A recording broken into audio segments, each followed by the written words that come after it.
नमस्कार ठेकेदार बंधुओं।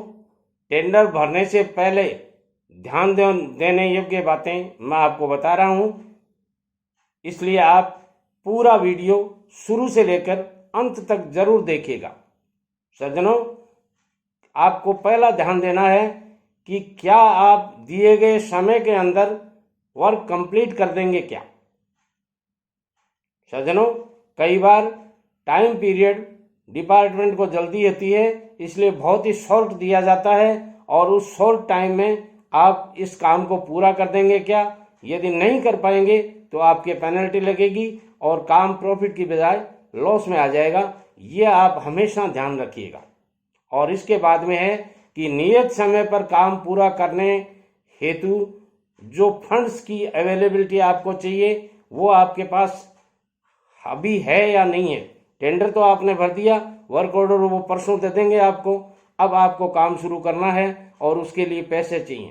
डिपार्टमेंट आपको पैसा रनिंग बिल के ऊपर देगा, तो रनिंग बिल जब बनेंगे, जब आपका काम पूरा हो जाएगा, तो क्या आपके पास इतने फंड्स हैं क्या, इतनी कैपिटल है क्या। यदि नहीं है तो आप फंस जाएंगे, इधर उधर से उधार लेंगे। यदि आपके पास इस तरह की फैसिलिटी नहीं है तो आप इस टेंडर को नहीं भरें, और यदि भरते हैं तो फंड्स की अवेलेबिलिटी कीजिए। कई बार क्या होता है, आपने फर्स्ट रनिंग बिल पुटअप कर दिया और फिर भी डिपार्टमेंट ने उसको पास नहीं किया क्योंकि उनके पास लिमिट नहीं है। कई बार उनके कई टेक्निकल प्रॉब्लम्स आ जाती हैं। इसलिए जब भी आप काम लेवें तो ये ध्यान रखिए कि कम से कम वर्क का 25% अपने पास में, अपने बैंक अकाउंट में है या नहीं है, आपका जो करेंट अकाउंट है उसमें है या नहीं है। यदि नहीं है तो मैं आपको कहूँगा कि आप थोड़े रुकिए, दूसरा टेंडर जब भी आपको मिले तब ले लीजिए। इस समय आप जल्दबाजी मत कीजिए सज्जनों।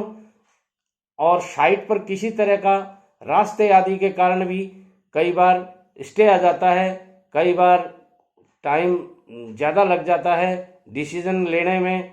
कई बार कई साइट्स ऐसी होती हैं, जैसे रोड वर्क कर रहे हैं आप, किसी खेत वाले ने स्टे ला दिया और आपका काम हेल्ड अप हो गया तो समस्या आ जाती है। इसलिए आप फंड्स की अवेलेबिलिटी पूरी रखें। और टाइम एक्सटेंशन, कई बार क्या होता है कि आपने काम शुरू भी कर दिया, स्टे आ गया बीच में, तो 3 महीने तक स्टे रहा, आपने ध्यान नहीं दिया, डिपार्टमेंट ने कह दिया ठीक है काम शुरू कर दो और आपने शुरू कर दिया। नहीं, उससे पहले आप ये 3 महीने का एक्सटेंशन लीजिए। डिले काम डिपार्टमेंट की गलती से हुई है, क्योंकि जो स्टे लाया गया है वो डिपार्टमेंट की गलती मानी जाती है। आपने कोई गलती नहीं की है, आपने डिपार्टमेंट ने जो लेआउट दिया उस हिसाब से चल रहे हैं, तो आप कहीं कोई गलती नहीं कर रहे हैं। मगर डिपार्टमेंट कह देता है ठीक है इसको एक्सटेंड कर देंगे, और फिर बाद में कोई नहीं करता है। एएन साहब का ट्रांसफ़र हो जाता है, एक्शन साहब का ट्रांसफ़र हो जाता है, नए एक्शन साहब आ जाते हैं, अब आप लटक गए। पुराने वाले कहेंगे मैं तो यार इधर आ गया, अब आप जानो आपका काम जाने, तो आप तो फंस गए। इसलिए आप एक्सटेंशन तुरंत ले लीजिए उनसे कि साहब ये 3 महीने काम जो डिले हुआ है वो डिपार्टमेंट की गलती से हुआ है, मेरी इसमें कोई गलती नहीं है। वो एक्सटेंशन आपको मिल जाएगा तो आपके टाइम की वैलिडिटी है वो 3 महीने के आगे बढ़ जाएगी। सज्जनों, इसके बाद में डॉक्यूमेंट्स को एक एक शब्द को पढ़िएगा।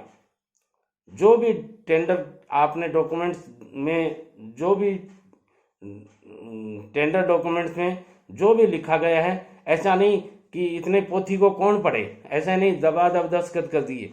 एक बैंक में मैं गया था तो मैनेजर साहब ने कहा दस्तखत कीजिए, तो मैं उस लेटर को पूरा पढ़ने लगा, तो मैनेजर साहब ने कहा यार इतना क्या पढ़ते हो आप, ठेकेदार लोग तो कहीं भीत पे भी दस्तखत कर देते हैं। मैंने कहा क्या मतलब है साहब आपका, ठेकेदारों को बेवकूफ़ समझते हैं आप। वो ज़माना गया साहब जब ठेकेदार अनपढ़ होते थे, आजकल हम ग्रेजुएट्स हैं। मैं उस समय का अच्छा पढ़ा लिखा हूँ। तो मैनेजर साहब भी देखते रह गए और मैंने कहा मुझे टाइम दीजिए, मेरे को इसमें 1 घंटा लगेगी इस डॉक्यूमेंट्स को पढ़ने में। और मैंने 1 घंटे बाद में वापस जाके बैंक में वो डॉक्यूमेंट सबमिट किए। आप भी डॉक्यूमेंट्स को पूरा पढ़िए, अक्षर से पढ़िए। एक एक अक्षर में बहुत सी बातें छुपी रह जाती हैं जो आपको याद ही नहीं रहती कि आपने उसको पढ़ा ही नहीं, और बाद में फिर वो समस्या पैदा हो जाती है। सज्जनों, बहुत सी बातें ऐसी होती हैं, जैसे पानी की व्यवस्था साइट पर विभाग करेगा या आप करेंगे। यदि विभाग करेगा तो ये विभाग की जिम्मेदारी है, और आप करेंगे तो आपको पानी, वहाँ कोई कनेक्शन नहीं है, कोई नल नहीं है, तो आप पानी कहाँ से लेंगे? आपको टैंकर्स वगैरह से व्यवस्था करनी पड़ेगी। उसके लिए ट्रांसपोर्टेशन वगैरह लगेंगे, आपके कार्टेज बहुत ज़्यादा बढ़ जाएंगे।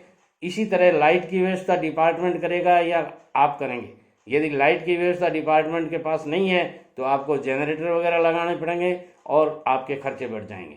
ऐसे ही एक्सकेवेशन है, वो एक्सकेवेशन आपने किया, खुदाई आपने की, उस मिट्टी को डिपार्टमेंट डालेगा या आप डालेंगे? आपने खोद के बाद डाल दिया, मगर आपके डॉक्यूमेंट्स में लिखा हुआ है ये 300 मीटर दूर डाली जाएगी। अब आपने उस समय पढ़ा नहीं, लीड आपको इसलिए नहीं मिलेगी कि ये जो एक्सकेवेटेड सॉइल है, ये इसमें इस दरें इसमें शामिल हैं। अब विवाद का विषय हो गया और अंत में जीत किस्त की होती है? जिसने डॉक्यूमेंट्स दिए हैं आपको, तो डिपार्टमेंट की जीत होगी और आप लॉस में आ जाएंगे। सज्जनों, मेरी channel SN Sharma motivational speaker YouTube पे जाइए, सर्च कीजिए, सब्सक्राइब कीजिए और मेरे हर वीडियो को पूरा देखिएगा, शुरू से अंत तक देखेंगे तभी आपको समझ में आएगी, क्योंकि एक एक मेरी टिप है वो आपके लाखों रुपए बचा सकती है। नमस्कार।